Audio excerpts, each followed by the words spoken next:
So welcome to this annotated anatomy video that's going to look at the branches of the coeliac trunk and how they supply the organs of the foregut.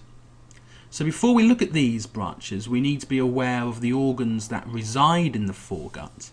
So this is namely going to be the stomach, which we'll draw out here and is then continuous with the duodenum.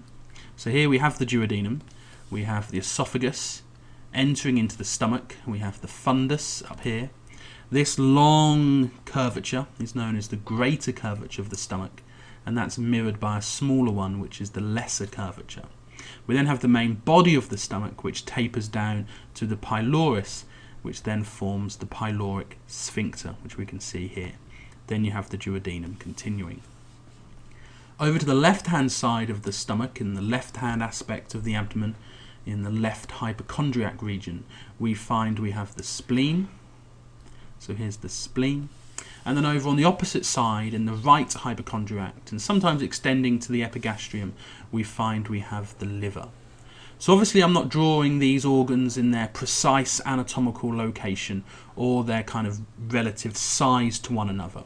That wouldn't really be appropriate for this video, but we get the general impression of where these organs are positioned. I'll just draw the gallbladder underneath the liver here as well. So here's the gallbladder, and then we have the liver, and over here we have the spleen.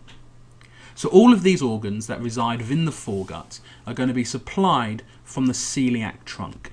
The coeliac trunk is one of those three unpaired arteries that come off the abdominal aorta, and the coeliac trunk is a short artery that gives rise to three branches relatively quickly once it's emerged from the aorta. So here we have the coeliac trunk. It leaves approximately from T12 and it gives off those three branches. So let's detail those three branches. Firstly, let's look at the left gastric artery. That travels towards the lesser curvature of the stomach. It gives off a smallish branch that goes up towards the esophagus. But most of the left gastric artery is going to be running down this lesser curvature of the stomach. So the left gastric, a branch of the coeliac trunk, is supplying this lesser curvature of the stomach. If we then move on to the splenic artery, as its name suggests, the splenic artery is going to supply the spleen, and this artery runs posterior to the stomach. So I'll draw it going behind the stomach with these dotted lines, running posterior to the stomach, and then once it emerges from behind the stomach, it extends up towards the spleen, where it then gives off numerous branches to give arterial blood to the spleen. As the splenic artery arrives at the spleen, before it enters the hilum, it gives off a series of short gastric arteries, and these short gastric arteries are responsible for supplying the fundus and the posterior aspect of the stomach. So splenic artery supplies the spleen. Before it reaches the spleen, it gives off the short gastric arteries. It also gives off a long, slender artery that runs along the greater curvature of the stomach, and this is known as the left gastroepiploic artery. So here we have the left gastroepiploic artery. Sometimes you'll hear it called the gastroamental artery. Doesn't make a massive difference, whatever you want to call it. Here we've got the left gastroepiploic artery, and that's supplying this greater curvature. So coming from the coeliac trunk, we've seen the left gastric supplying the lesser curvature, and here we've got the splenic that travels behind the stomach and goes towards the spleen. Before it gets to the spleen, it gives off a series of short gastric arteries, and also the left gastroepiploic that runs down the greater curvature.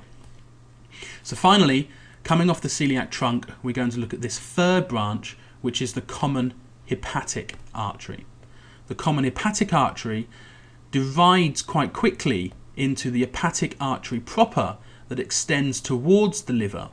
This artery then itself divides into a left hepatic and a right hepatic. The right hepatic artery being important in that it gives off a branch to the gallbladder, and this is known as the cystic artery. So the common hepatic artery actually splits into two arteries. We have the hepatic artery proper, and that is formed once the common hepatic artery has given off the gastroduodenal artery. So here we can see the gastroduodenal artery. Common hepatic coming from the celiac trunk, it then splits into the hepatic artery proper and the gastroduodenal artery. I'll come back to the gastroduodenal artery in a moment. Also coming off the hepatic artery proper, we've seen it's giving off the left and right hepatic, is the sister to the left gastric, and this artery is known as the right gastric artery. And the right gastric artery again is going to run towards the lesser curvature of the stomach. So here we can see the left gastric and the right gastric come together on the lesser curvature of the stomach, and they form an anastomosis in this region. So the lesser curvature is supplied by the left gastric and also by the right gastric here.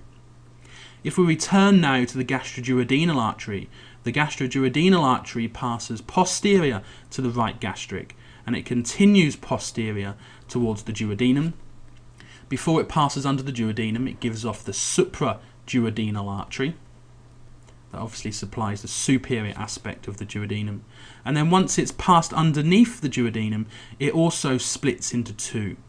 It splits into a significant branch that also runs around the greater curvature, and this is known as your right gastroepiploic artery.